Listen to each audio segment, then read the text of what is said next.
राधे राधे दोस्तों। और मेरे चैनल XYZ कहानी में आपका एक बार फिर से हार्दिक स्वागत है। और देखिए, आज मैं आपके लिए एक बहुत ही सुंदर कहानी और एक रोमांचक कहानी लेकर के आया हूँ। अघोरी अखंडानंद और बोलती लाश। तो देखिए, ये कहानी आपको पसंद भी आएगी। हुआ क्या कि सत्तो सत्तो बोलते हुए जिया की चीख जो थी वो निकल पड़ी और सबका ध्यान उसने खींच लिया। शाम के ठीक 5 बजे घर के मर्द काम से लौट करके आते तो उसी समय पूरा बड़ा सम्मिलित परिवार जो था वो शाम की चाय लेता था।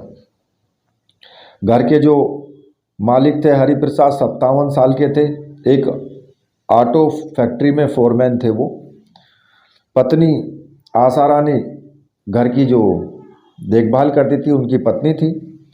3 बेटे थे।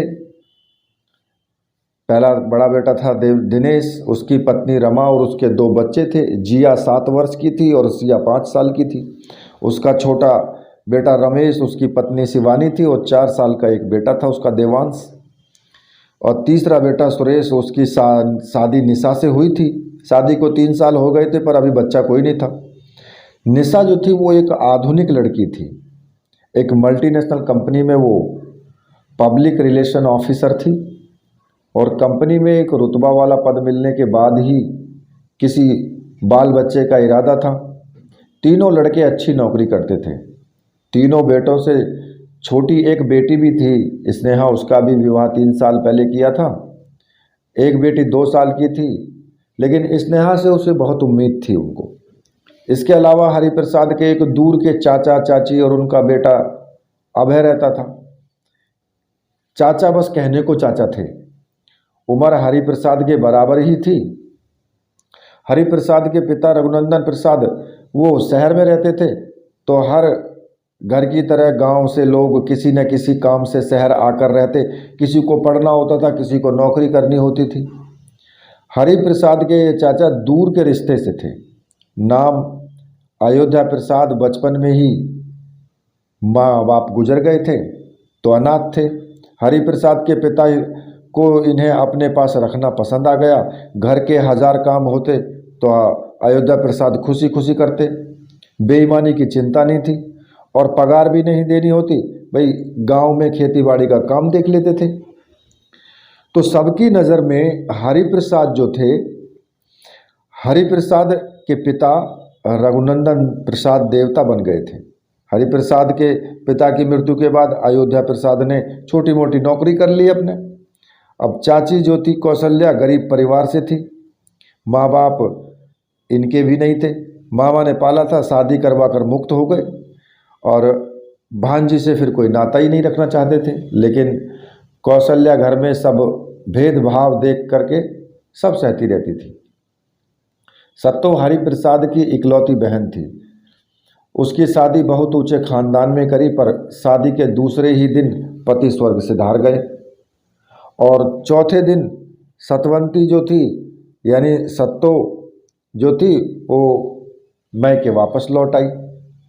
भाई बहन की शादी एक साथ हुई थी। हरिप्रसाद के पिता पैसा कमाने और बचाने में बहुत होशियार थे, इसलिए बेटा बेटी दोनों को एक ही मंडप में निपटा दिया था। बेटी विदा करी और बहू ले आए। घर में नई ब्याहता बहू के सामने तुरंत ही विधवा बेटी को देख माँ को बहुत बुरा लगा। और कोई दूसरा करता तो तमाम बातें होती, पर खुद की माँ विधवा बेटी पर कड़े नियम लगाती।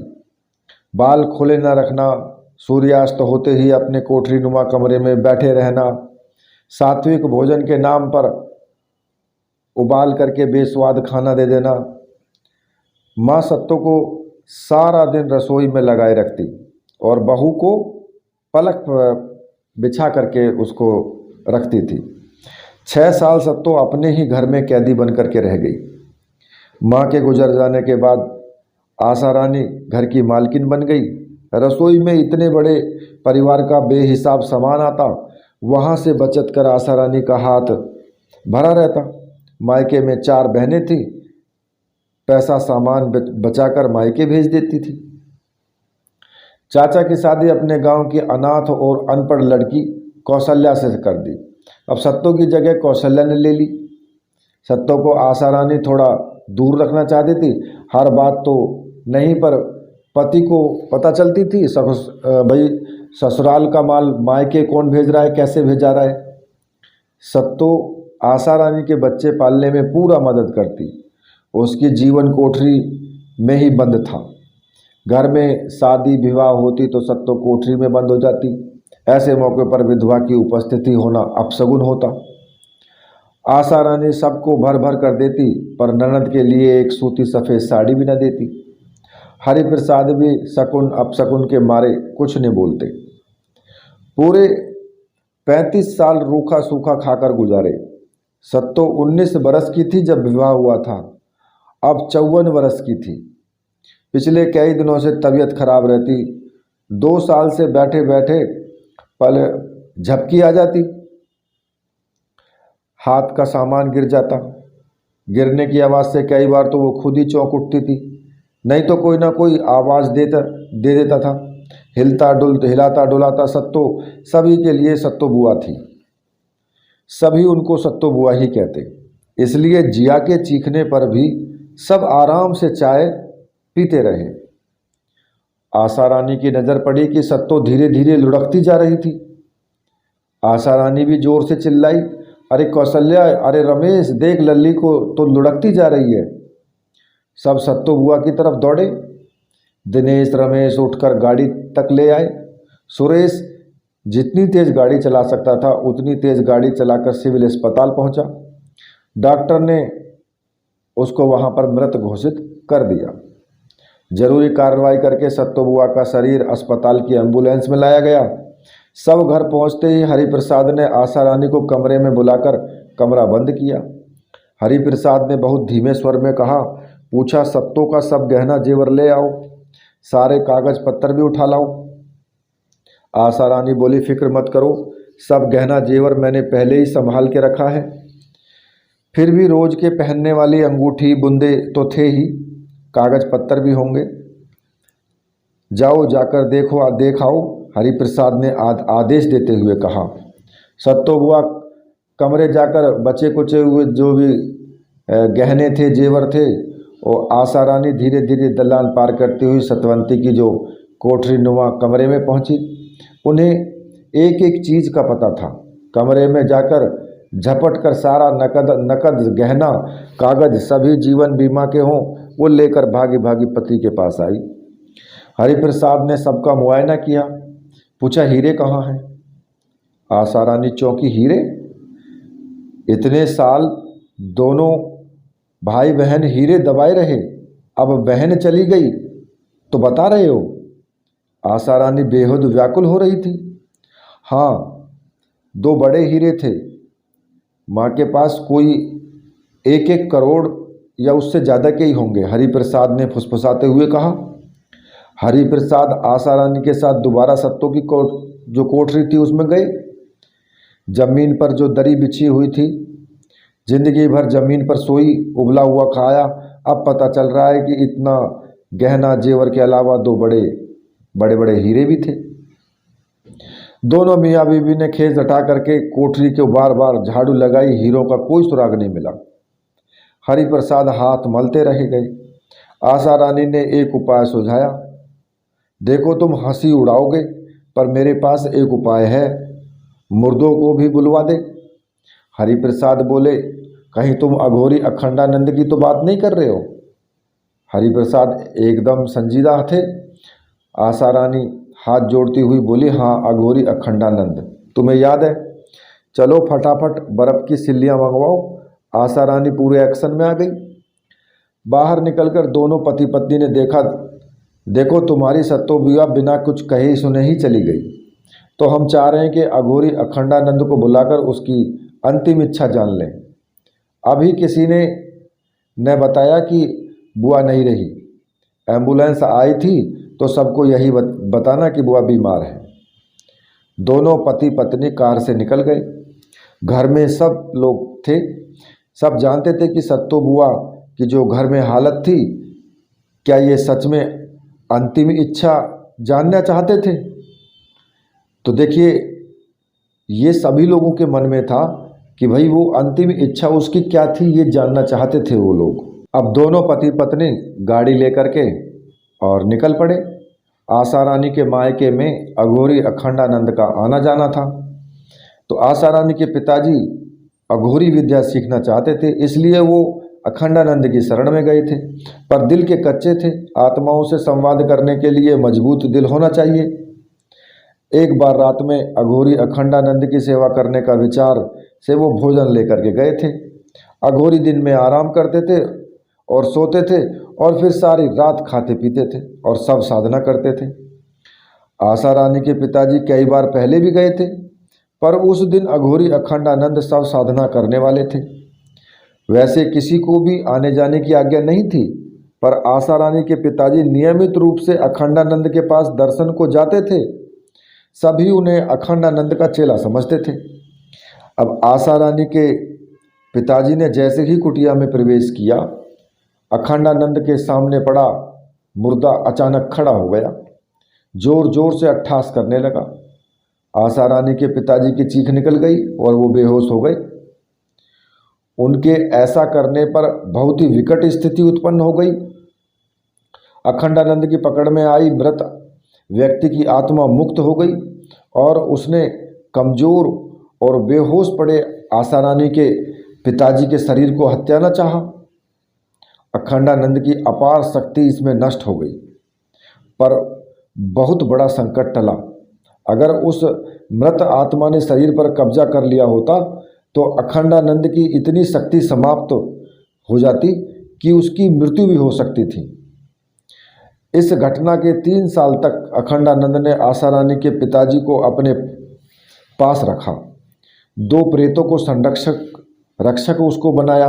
उन्हें पता था कि मृत आत्मा को जो एक हल्की सी शरीर पाने की आस मिली थी, तो वो इस आस को जाने नहीं देगी।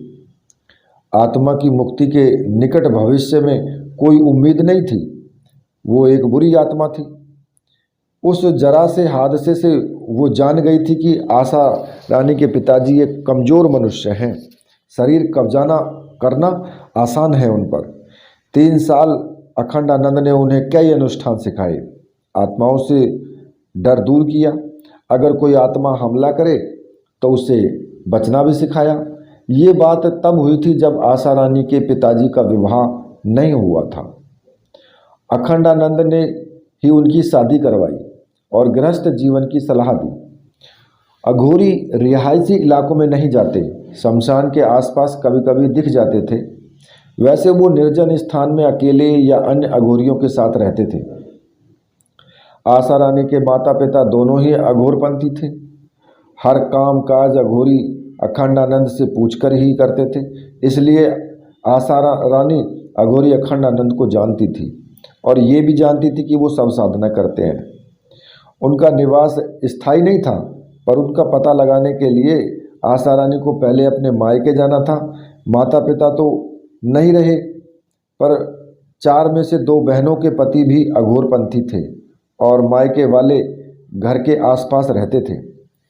हरिप्रसाद जितना तेज चला सकते थे उससे अधिक तेज चला रहे थे। हरिप्रसाद अपने छोटे बेटे को लाना चाहते थे। सालों से बस फैक्ट्री में घर और घर से फैक्ट्री, मुश्किल से 2 किलोमीटर जाना और 2 किलोमीटर आना पैदल ही कर लेते थे। कभी कभार कार चलाते थे। 300 किलोमीटर 4.25 घंटे में पूरा करना बहुत बड़ी चुनौती थी। आशा रानी ने किसी भी अन्य को साथ लेने से मना कर दिया। उन्हें यकीन था कि अगर बहुत लोग गए तो शायद मिलने की आज्ञा ही न मिले। गांव में घुसते ही सिवा आशा रानी की सबसे छोटी बहन का पति दिख गया। बाजार से सब्जी लेकर जा रहा था। आशा रानी ने उसके पास कार रोकने का इशारा किया। कार के रुकते ही आशा रानी ने चिल्लाकर कहा, शिवा कार में बैठ। अब शिवा कुछ समझ नहीं पा रहा था कि ये क्या हुआ।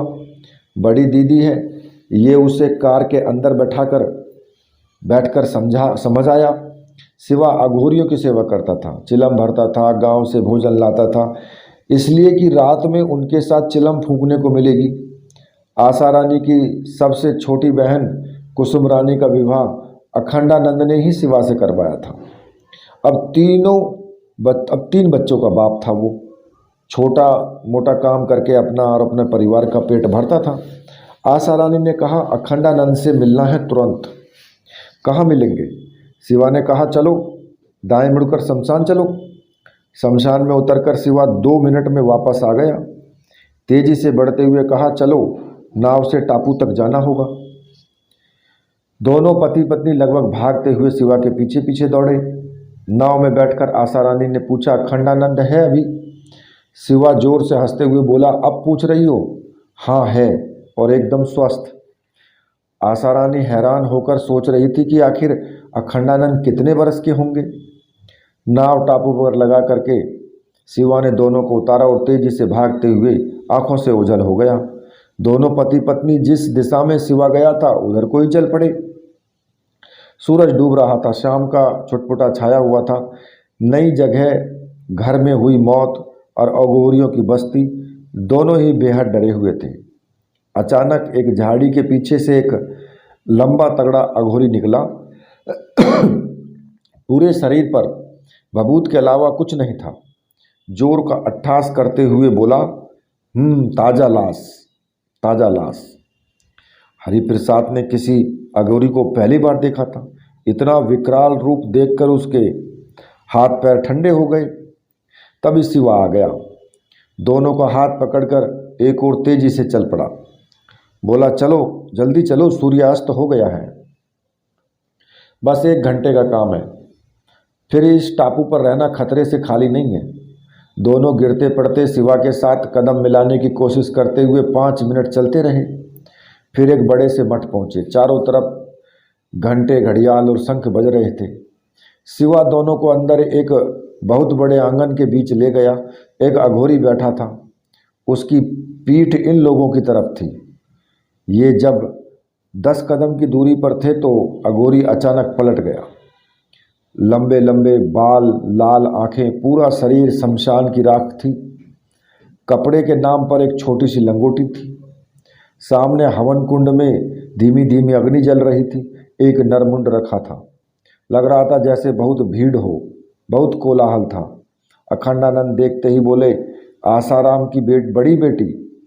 आशा रानी खुश हो गई कि बाबा ने पहचान लिया। सिर हिलाकर हाँ में जवाब दिया। दोनों पति पत्नी चरणों में झुक गए। अखंडानंद बोले, सब साधना करनी है, 6 घंटे तो बिता दिए। सब साधना बस 24 घंटे के भीतर ही हो सकती है, फिर सब बेकार हो जाएगा, साधना के योग्य नहीं रहता। सब लाए हो क्या? आशा रानी बोली, बाबा हमारी ननद नहीं रही, कुछ रहस्य उनके साथ चले गए, इसलिए हम सब साधना करवाना चाहते हैं। अखंडानंद बोले, मैं कहीं जाता नहीं, पर तेरे बाप और फिर ये शिवा ने बहुत सेवा की है। चलो मैं अपने कुछ खास सामान लेकर आता हूँ, जाओ गाड़ी में इंतज़ार करो। कार में बैठते ही हरिप्रसाद को निद्रा आने लगी। एक तो सत्तू की अचानक मौत, फिर लंबी यात्रा और सब साधना। थकान के मारे उनकी हालत खराब थी। शिवा ने कहा, बड़ी दीदी जी कहो तो मैं कार चलाकर ले चलूं? जीजाजी की स्थिति तो खराब दिख रही है।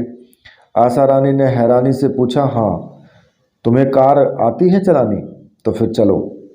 शिवा बोला, जब तक अघोरी बाबा आएंगे हम घर पर सामान रखाते हैं और कुसुम रानी को भी कह देते हैं कि हम काम से जा रहे हैं। आशा रानी की शक्ल देखकर शिवा बोला, अरे तुम्हारा आना नहीं बताएंगे, ये सब साधना बताई जा रही है, बताई जाती है क्या? शिवा ने जैसा कहा था वैसे ही अघोरी अखंडानंद पहले ही पहुंच गया। शिवा और अघोरी अखंडानंद आगे बैठ गए। कार तेज गति से चल पड़ी। शिवा अच्छा ड्राइवर था। हरिप्रसाद पूरी यात्रा सोते रहे। आशा रानी को घबराहट में नींद ही नहीं आ रही थी। यह सोचती रही, क्या होगा, कैसे होगा, घर में बच्चे कैसे देखेंगे इन सबको, हीरो को राज खुलेगा या नहीं। तो ये सब सोचते हुए वो बहुत परेशान हो रही थी। शिवा ने बहुत अच्छी गाड़ी चलाई। लगभग 3.25 घंटे में घर वापस पहुंच गए। पूरे रास्ते हरिप्रसाद तो सोते रहे। पर आशा रानी को लगता रहा जैसे कार में 4 नहीं कोई 10-20 लोग बैठे हों।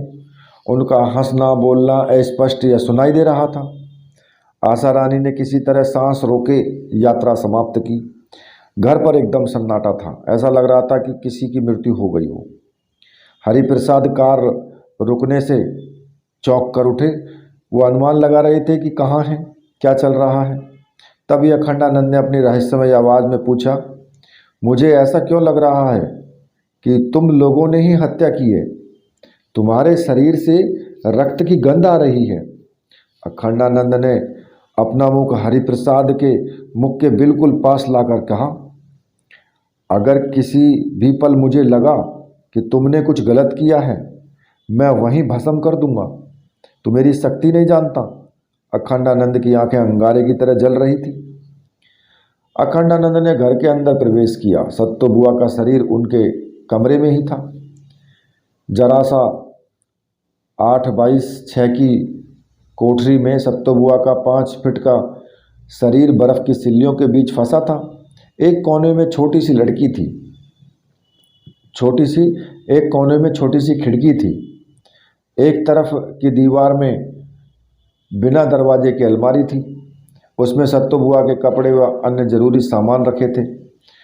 अलमारी के दरवाजे के लिए सत्तो बुआ हमेशा कहती, क्योंकि खुली होने से चूहा सामान कुतर जाता था। आशा रानी अलमारी खुली ही रखना चाहती थी ताकि नज़र रहे क्या क्या सामान है। खंडानंद ने पूरे घर का मुआयना किया, सब साधना के लिए उपयुक्त स्थान देखा। उन्होंने पूछा, कोई तहखाना है क्या इस घर में? आशा रानी ने तुरंत हड़बड़ाकर कहा, नहीं बाबा, कोई तहखाना नहीं है। अखंडानंद ने कहा, फिर तो जहाँ सब रखा है वहीं सबसे उपयुक्त स्थान है, रोशनी कम से कम होनी चाहिए। आशा रानी बोली, वो तो सत्तो बीवी का ही कमरा है। अघोरी अखंडानंद बोले, तो ये तो और भी अच्छा है, आत्मा जल्दी ही खुलेगी। 4 घंटे का काम 1 घंटे में हो जाएगा। अघोरी ने मृत्यु का समय पूछा और गणना करके कहा, अरे 11 घंटा हो गए, हमें जल्दी करना होगा। अघोरी ने सामान की सूची शिवा को देकर कहा, 1 घंटे के भीतर हमें सब साधना शुरू कर देनी होगी। पहले सबको बर्फ़ की सिल्लियों से हटाकर सामान्य तापमान पर आने दो, फिर सामान लेने जाओ। अघोरी अखंडानंद ने हरिप्रसाद से कहा, कमरे की खिड़की को लकड़ी के फट्टे से बांधकर बंद कर दो, एकदम अंधेरा कर दो। और हरिप्रसाद खिड़की बंद करते इससे पहले ही शिवा सारा सामान लेकर के आ गया। फटाफट खिड़की को बंद किया। शिवा अघोरी अखंडानंद का चेला था। सत्तो बुआ के कमरे में साधना का पूरा इंतजाम कर दिया। शिवा अघोरी अखंडानंद के अलावा हरिप्रसाद, आशा रानी, अयोध्या प्रसाद और उनकी पत्नी कौशल्या कमरे में सब साधना के लिए बैठे। एक तरफ अघोरी, उसके पीछे शिवा था, उसके सामने हवन कुंड की अग्नि जल रही थी। एक तरफ खिड़की के नीचे सत्तो बुआ का शव था। अघोरी अखंडानंद अपने सामने एक नरमुंड रखकर हवन कुंड में आहुतियाँ डालने लगा। कमरा लोबान के धुएं से भर गया। अघोरी ने जोर से आवाज़ लगाई, काल भैरव हाजिर हो, काल भैरव हाजिर हो।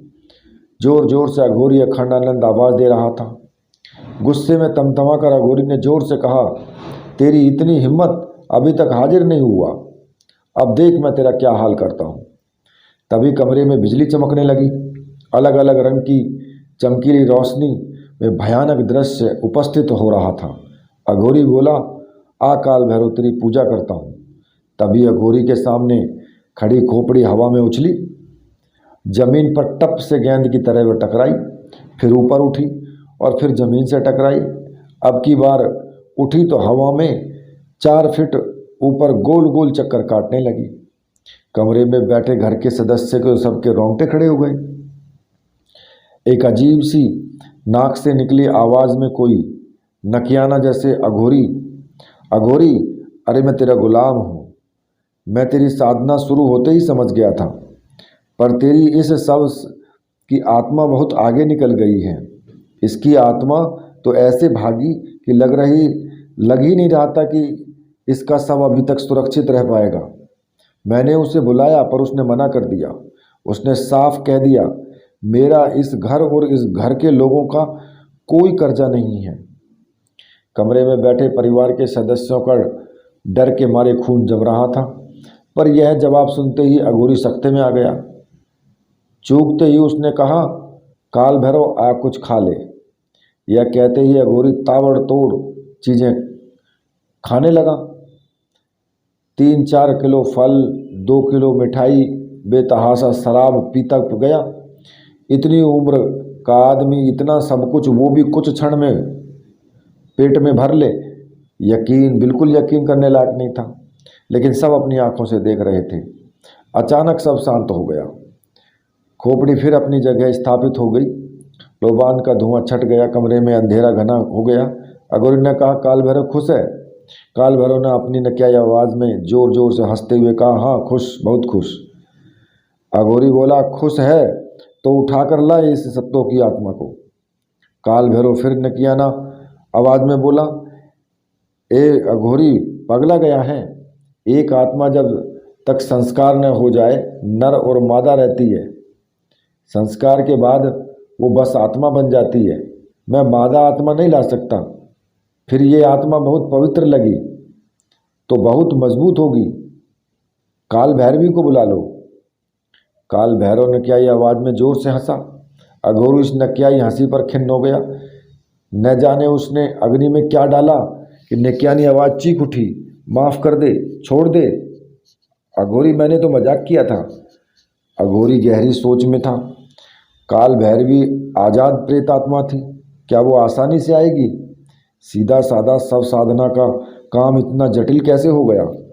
कुछ गड़बड़ है, पर क्या है ये अघोरी को भी नहीं पता था।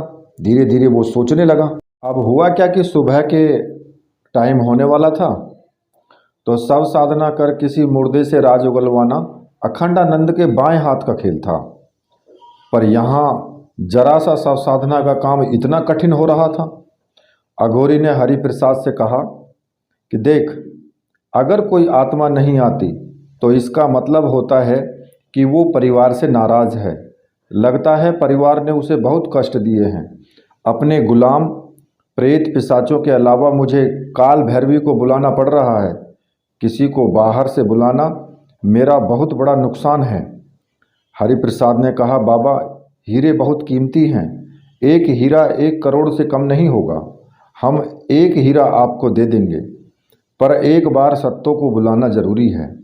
अघोरी ने समय नष्ट न करके शिवा से कहा, फटाफट 2 मुर्गे, 10 किलो बकरे का गोश्त और फल लेकर के तुरंत आओ। सब हैरान थे, पर मुंह खोलने का साहस किसी में नहीं था। शिवा केवल 20 मिनट में सारा सामान ले आया। अघोरी जोर से हंसा। हैरान हो, शिवा इतनी जल्दी सामान कैसे ले आया? अपने साथ ये भूतों की फौज रखता है? और वो हंसने लगा। अघोरी न जाने क्यों जोर जोर से हंस रहा था। काल भैरवी कभी अघोरी अखंडानंद की गुलाम थी, पर अब आज़ाद थी। अघोरी जानता था कि वो कितनी खतरनाक है। सिवाय इन चारों के मुख पर कपड़ा ठूंस दो ताकि ये काल भैरवी को देख चीखने न लगे। वो काल भैरव की तरह शर्मीली नहीं है। मनुष्यों को डराने में उसे विशेष आनंद आता है। वो अपना रूप जाहिर करेगी और ये सब शर्तियाँ चीख उठेंगे। साधना में विघ्न पड़ेगी।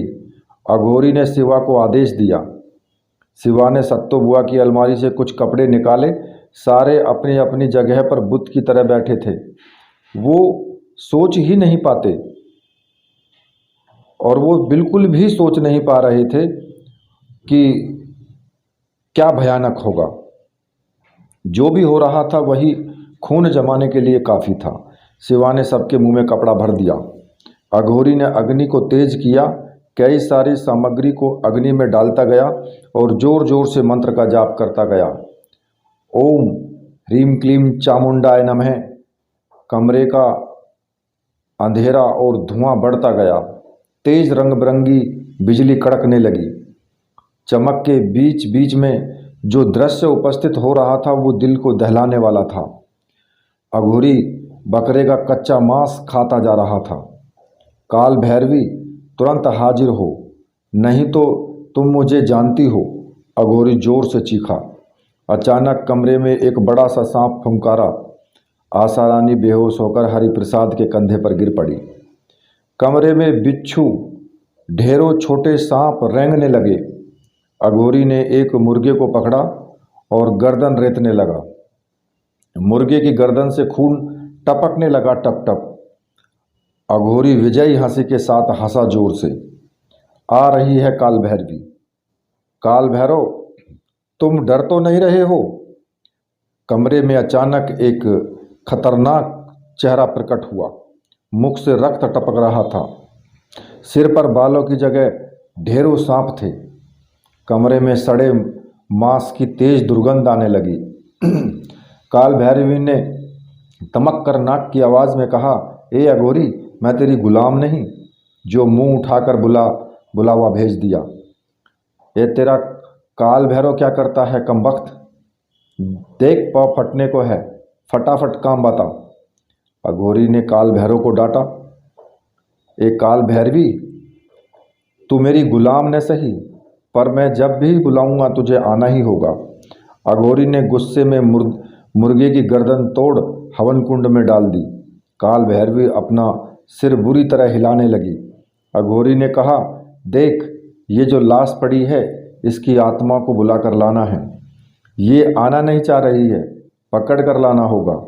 चल, बिना समय खराब किए इसे हाजिर कर।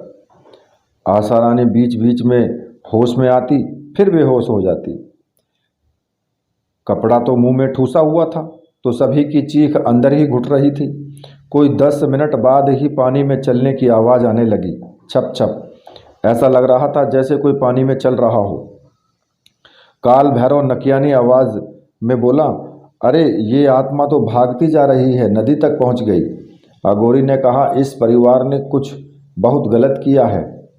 अभी कुछ ही देर में पता लग जाएगा, फिर मैं इन्हें छोड़ूंगा नहीं। पानी की आवाज़ धीरे धीरे शांत हो गई। जमीन पर थप थप की आवाज़ बगीचे में सूखे पत्ते पर चलने की आवाज़ में बदल गई। आशा रानी को सत्तों के पैर की पायल की छन छन साफ सुनाई दे रही थी। पूरा उसका शरीर पसीने से नहा उठा। कमरे में नीली लाल रोशनी के बीच सत्तों की लाश झटाक से खड़ी हो गई। घर वालों के लिए यह देखना काल भैरवी को देखने से भी ज़्यादा डरावना था। सत्तों के बाल उलझे हुए, बेतरतीब से बिखरे हुए, आंखों की जगह 2 जलते कोयले दिखाई दे रहे थे। गुस्सा चेहरे पर साफ साफ दिख रहा था। सत्तों की आवाज़ धीरे धीरे गुर्राती हुई आई, ए अघोरी, मुझे क्यों उठवाया?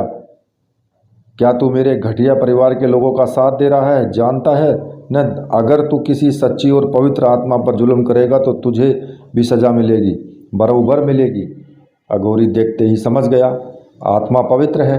उसने कहा, शांत हो पुत्री, मैं अघोरी हूँ, तांत्रिक नहीं। ये सिर्फ जानना चाहते हैं कि तेरे पास जो हीरे थे वो कहाँ हैं। संतवती फिर गुर्राई, इस परिवार का किसी का भी मेरे ऊपर कोई एहसान नहीं है। इन सभी ने मुझे बहुत कष्ट दिए, इनकी हर हरकत की सज़ा दो, तब तुम मुझसे कुछ पूछने के हकदार हो। है हिम्मत तुझमें अघोरी? शांत शांत, मैंने तुझे पुत्री कहकर बुलाया है। मेरा इतना जीवन हो गया, अच्छी बुरी आत्माओं को पहचानता हूँ। जब तूने काल भैरव के साथ आने से मना किया तभी तेरी आत्मा की शुद्धता का पता मुझे चल गया था। तुझमें जरा भी कमी नहीं होती तो तू खिंची चली आती। घर परिवार में थोड़ा उठक पटक तो चलता ही रहता है। अघोरी अपनी बात पूरी भी नहीं कर पाया कि सतवंती फिर गुर्राई, नहीं, ये सब घर परिवार की उठापटक नहीं, नीच हरकतें, जेल जैसी यातना। सत्तो सिसक पड़ी। अघोरी ने फिर कहा, शांत शांत, बता, मैं इन्हें सज़ा देने में पीछे नहीं हटूंगा। अगर उन्होंने मुझे अंधेरे में रखा तो इन सबको मेरा श्राप भी मिलेगा। बता बेटी बता। सतवंती ने गुर्राते हुए कहा, ऐसे नहीं, सबको बुलाओ, सारा परिवार सुनेगा। अघोरी ने कहा, पर शव साधना में शामिल होने के लिए बालिग होना जरूरी है। सतवंती गुर्राई, हाँ अघोरी, सभी बालिगों को बुलाओ, आशा रानी के सारे बच्चों को बुलाओ, इनकी बेटी दामाद को भी बुलाओ, और ये चाचा इनका बेटा भी है, इसका भी बेटा है, उसको बुलाओ, तभी बताऊंगी। अघोरी ने कहा, हरिप्रसाद तय करो क्या करना है। तुरंत सबको बुलाओ। आत्मा इस समय घोर कष्ट में होती है। अगर कोई चोर हत्यारा हो तो उसकी आत्मा को हम कई दिनों तक रोके नहीं रख सकते, पर पवित्र रोक के रख सकते हैं उसको, पर पवित्र आत्मा को नहीं। करोड़ों के हीरे या सबके सामने अपने पापों का हिसाब। आप बताइए कि क्या चाहते हो, अघोरी ने कहा। हरिप्रसाद ने अघोरी से कहा कि सब बच्चे बड़े हैं और उन्हें बुलाया जा सकता है, बस बेटी स्नेहा उम्मीद से है, तो ऐसे में उसे बुलाना या उसके बच्चे की जान को खतरे में डाल सकता है। अघोरी ने कहा, गर्भवती स्त्री को सब साधना के लिए आज्ञा नहीं है। सतवंती गुर्राई, बच गई। उसके बिना उसके पति को बुलाना बेकार है। शिवा सभी को बुला लाया। सभी पहले से ही कांप रहे थे। शिवा ने सबके मुंह में कपड़ा ठूंसकर बंद कर दिया। फिर बुलाया तो बुत की तरह सब पीछे पीछे चल पड़े। कमरा छोटा था। कमरे की 4 दीवारों का उपयोग करते हुए सब एक तरफ अघोरी अखंडानंद और शिवा थे, एक तरफ सतवंती का शव था, एक तरफ हरिप्रसाद, आशा रानी, अयोध्या प्रसाद और उसकी पत्नी कौशल्या थे। एक जो खाली दीवार थी उसके सामने तीनों बेटे बैठ गए। उन्हीं के आगे उनकी पत्नियां बैठ गई। अभय ने हरिप्रसाद के बगल में जगह निकाल ली थी। सब बुरी तरह कांप रहे थे। आंखें जमीन पर गड़ी थी। पहले अंधेरे के कारण कुछ नहीं दिखा, फिर आंखों के अभ्यस्त होते ही कमलेश के फर्श पर ले गए सांप, बिच्छू और किनारे खड़ी सत्तो बुआ की लाश देख बहुए ही नहीं बेटे भी गस खा गए। अगला चरण शुरू होने से पहले अघोरी ने सबको छोटी उंगली जो होती है थोड़ी सी काट कर कुछ रक्त की बूंदें हवन कुंड के चारों तरफ गिराई उसने। ये एक तरीके से शपथ लेने जैसा था कि वो सत्य सुनने और सत्य बोलने के लिए बाध्य हैं। रक्त की बूंदें जैसे जैसे गिर रही थी वैसे वैसे सतवंती के मुख के कोनों से रक्त टपकने लगा। आंखें जलते अंगारों की तरह दहकने लगी। जैसे ही सब रक्त की बूंदें हवन कुंड के चारों ओर डाली गई, कमरे का माहौल बहुत उग्र हो गया। अघोरी ने दूसरा मुर्गा पकड़ा और जोर से बोला, ले सतवंती, अपना गला तर कर और अपने जुल्मों की कहानी सुना।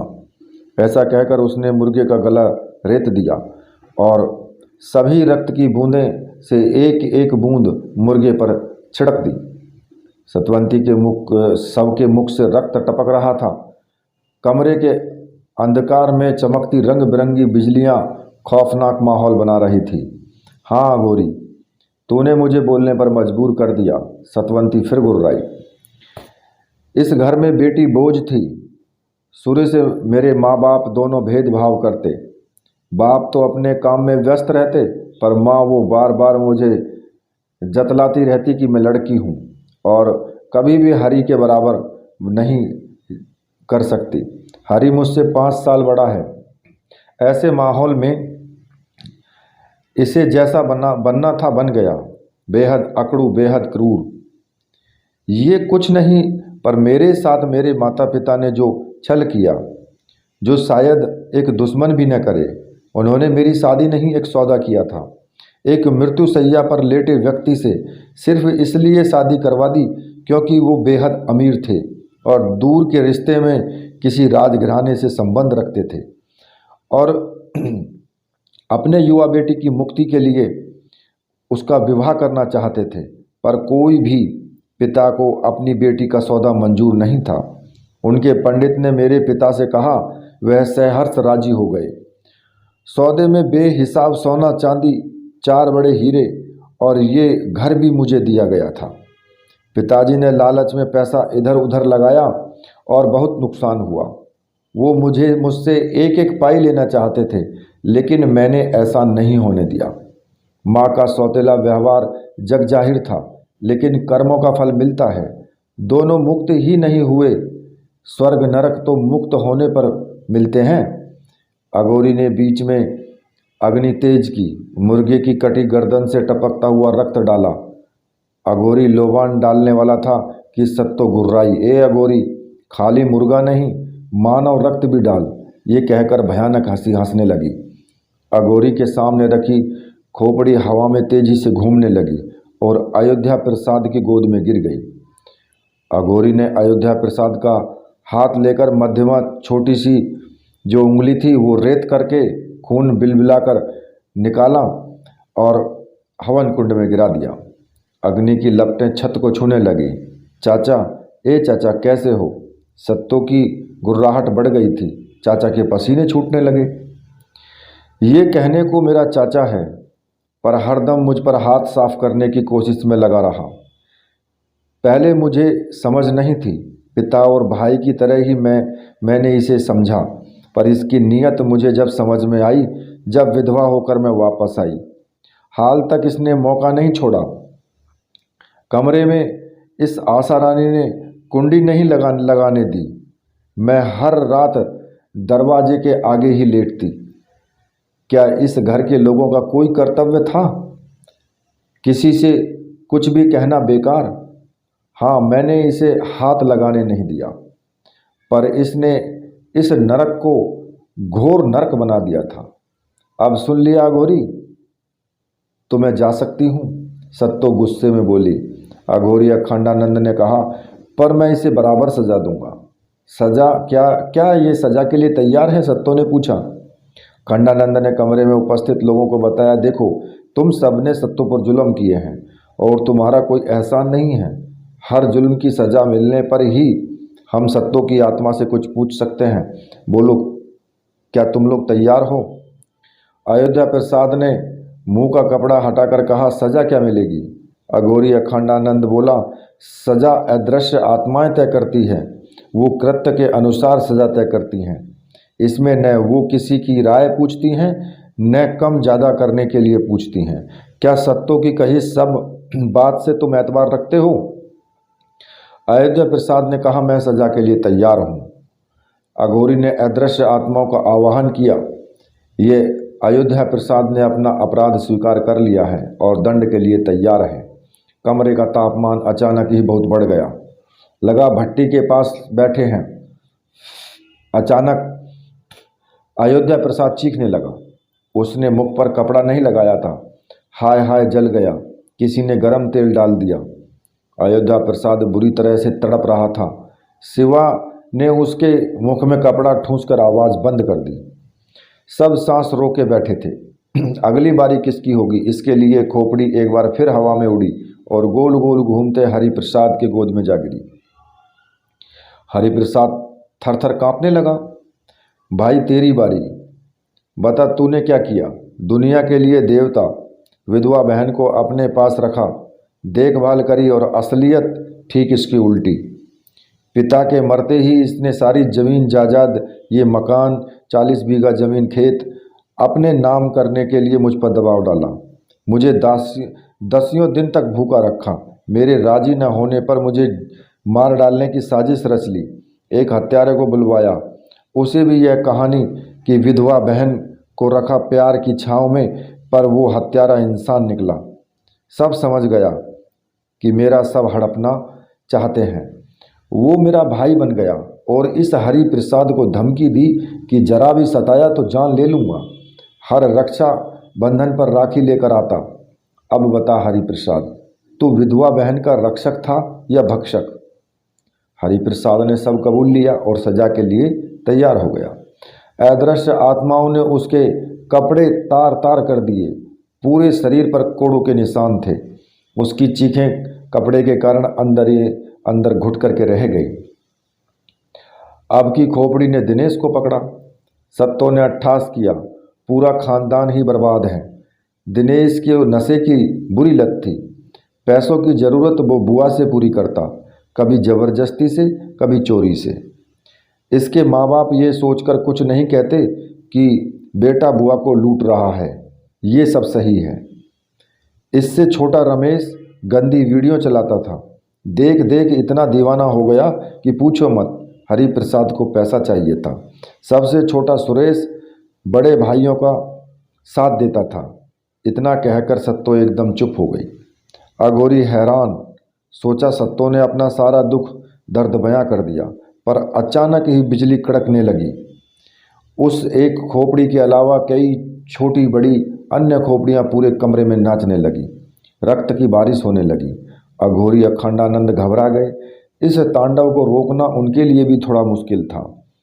अघोरी अखंडानंद ने कहा, शांत शांत, सभी को अदृश्य आत्माएं सजा देंगी। तुम शांत रहो सतवंती।